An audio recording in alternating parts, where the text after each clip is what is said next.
James will begin. Hey guys, I just wanted to do a recap of the public comment at the AISD board meeting the other day.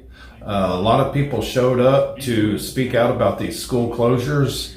As you know, they closed 3 schools saying that they needed to save $3 million a year, and then came out a month later and said that they found $39 million that just wasn't being used for anything.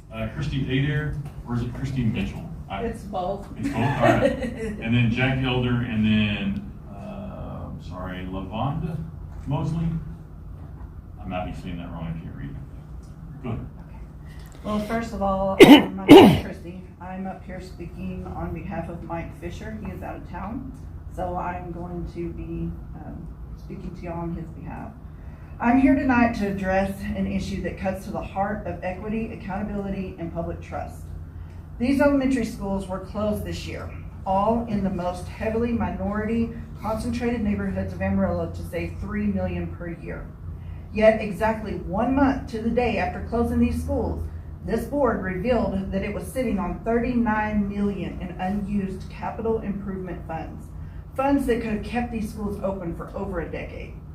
No one on this board before me suggested spending a penny of that surplus to maintain vital neighborhood schools serving primarily Hispanic students in the most diverse communities in Amarillo. In fact, 2 of the schools were student areas that were 55% to 65% Hispanic voting age population, or VAP.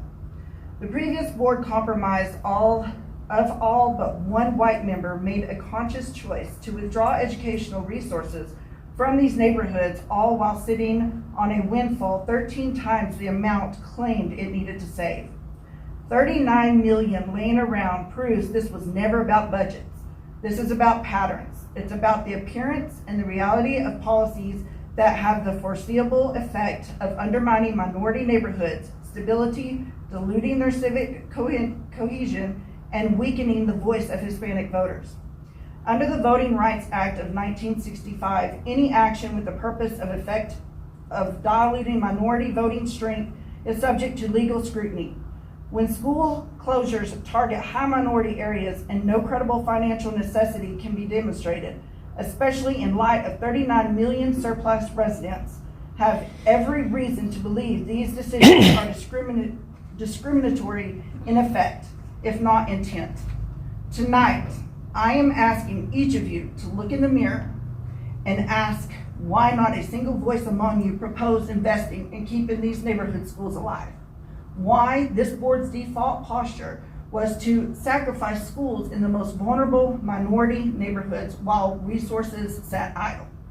The students and family of this neighborhood, or these neighborhoods, deserve more than excuses. They deserve equity, they deserve transparency, and they deserve for their schools to be restored. Thank you.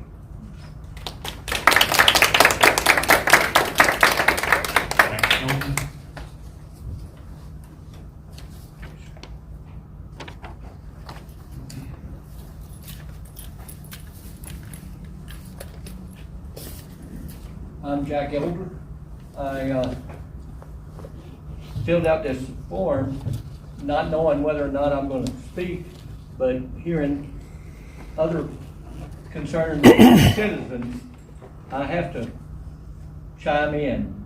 I live out in Pleasant Valley, and it's one of the schools that are going to be closed down because of, I don't know why. And I was just wondering why. You know, we're part of Amarillo.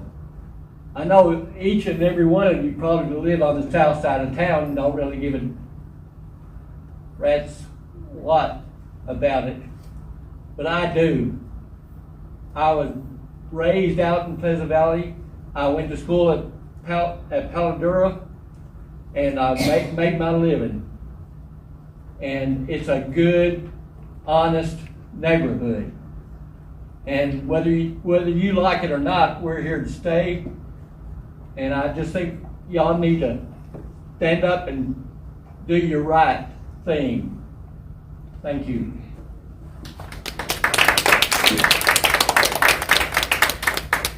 Is it Lavon? It's Lavonda. Lavonda? Lavonda Mosley. live in the city of Amarillo. I'm here to speak on behalf of Pleasant Valley Elementary and the Northside Schools.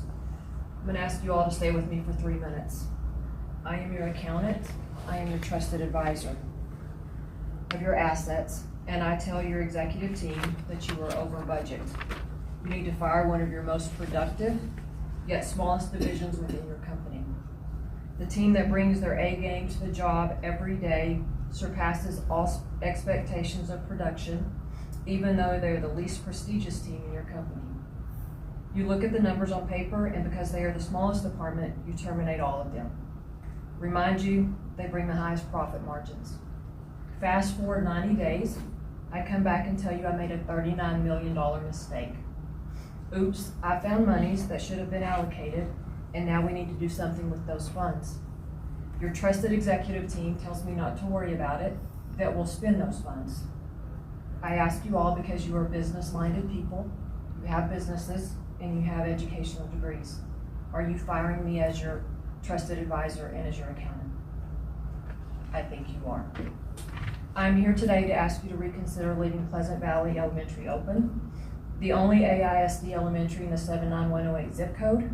And yes, I know you're saying there are not enough children to support leaving the doors open and not enough funds to support such a school.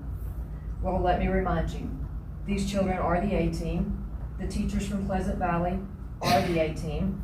These children and teachers work extremely hard to bring the district the A rating that you have on your schedules. These are the children and teachers that 6 of you fired. I will ask that you stand up and say you made a mistake and keep the doors open. Keep the children in their community.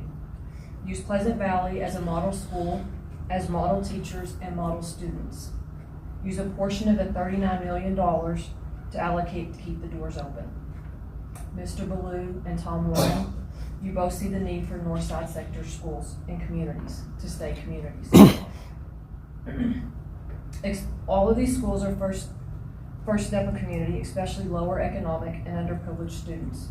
Do not take away the school out of their community. You both have first-hand knowledge of the hardships moving children to other districts unwillingly, what this will do for the children's emotional growth. You both work with key nonprofits in this town, Kids Inc. and Maverick Boys and Girls Club. I ask you to ask their executive directors what this will do to the children in the communities. Ask me as a volunteer volleyball coach for the 79108 sector and the Northside schools for 25 years, what it will do to the young ladies. When you close the gym, which you're gonna do for Pleasant Valley, I can't use it. That's where I have practiced for 25 years, bringing up the young ladies to be mentors. They can't practice because of extra time. The gas money, they won't go, and they quit playing because of location. I'm gonna ask you to reconsider and leave the doors of Pleasant Valley open. Amen.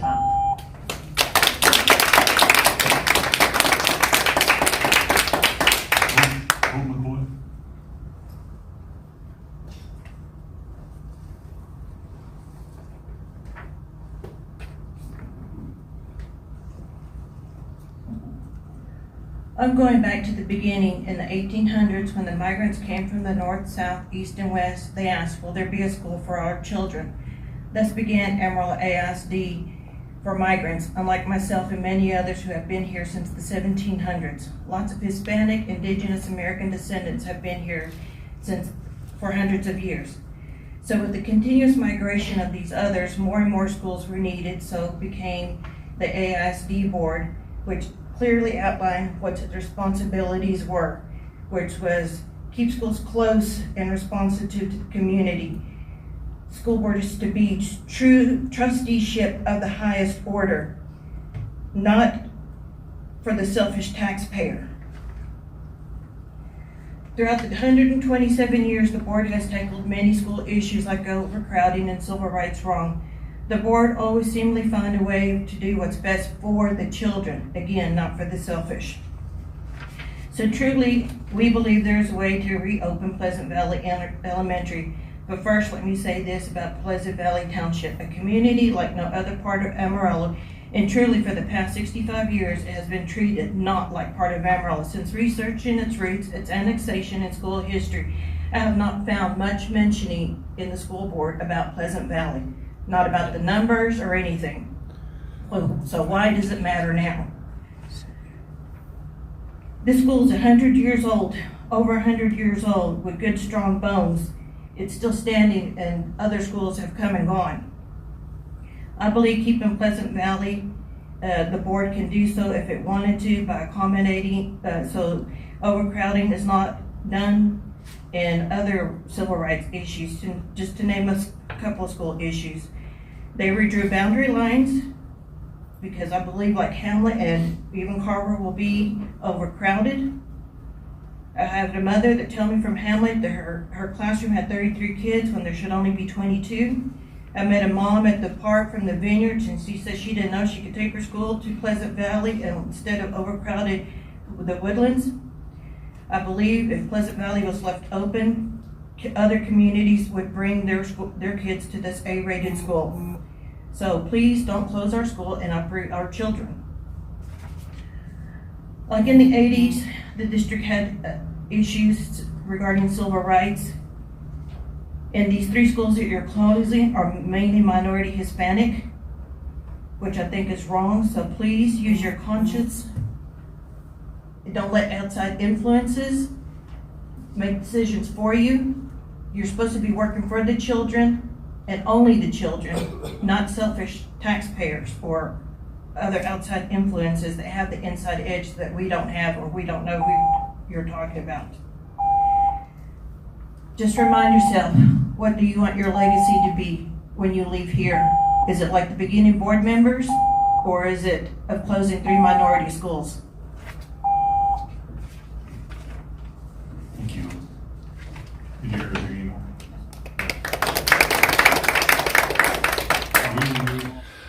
Now, what you just saw was a bunch of people go up there and talk about these school board closures. Not one board member had a response. Now, you watch me go up there and address one of the board members directly, and it seems as though they had a prepared response, ready and waiting for that. Watch this, you be the judge. Wait. Agenda item Wait. 2B, presentation reports, superintendent's report. Wait, can I go? Yes, sir.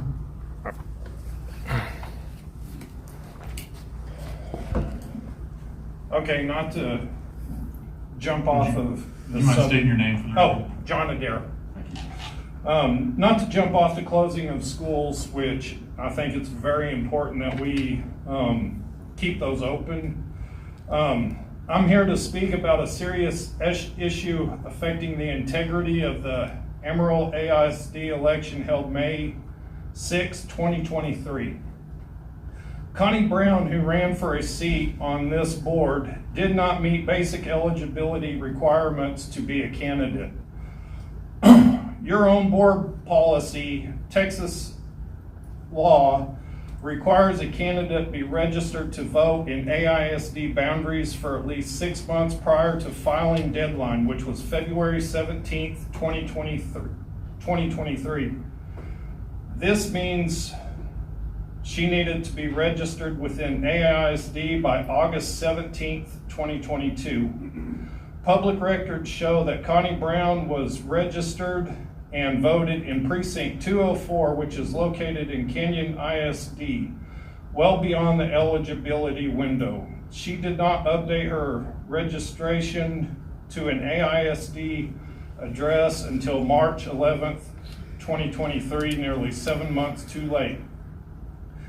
This is not a gray area. The law is clear, the facts are documented, and under Texas election law code 145.003, this board has the authority and the responsibility to declare a candidate ineligible when public records show a violation. Last week, Republican Chair Kelly Giles was arrested for election fraud. How is Connie Brown's situation any different? If we're going to hold others accountable, we must hold our own candidates accountable. This board has the duty to voters, to students, and to the law. Ignoring this issue sets a dangerous precedent. I urge you to do what is right and what is lawful and address Connie Brown's ineligibility. Thank you. Very good, thank you. Just as a statement of fact in response to this inquiry concerning trustee Brown's eligibility to run for this board, during open session, this was covered on May 15, 2023, during an open session of the AISD board meeting. Prior to canvassing of the May 6, 2023 election results, the district's legal counsel recapped her conversation with a member of the Texas Secretary of State's legal team concerning Mrs. Brown's eligibility.